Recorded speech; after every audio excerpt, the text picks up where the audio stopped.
Hey, this is part two for the passenger seat installation.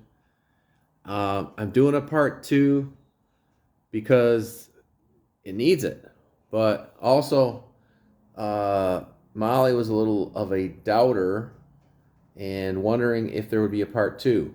Okay? Heck yeah, part two. Maybe part three and four. We'll see.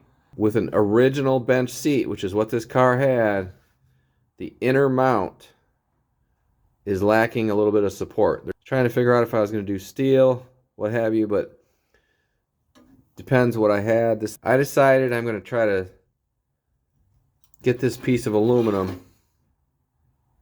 and I am going to put that across to spread the load. The two holes you see right there, right there. Hey guys, back in the garage. Got this passenger seat a little further today. Let me show you what I got. So I sat in it. It's pretty good to me. What I did, if you can see with the mounts here, put those aluminum crossbars. I got them bolted to the bottom of the seat, threaded inserts in the seat. There's the one in the front, the back, and the one in the front. Right there. So now I got to work on fastening the aluminum crossbar to the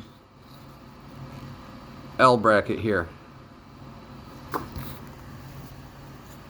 Got that seat clamp there temporary, but The sliding mechanism on those OEM seat rails.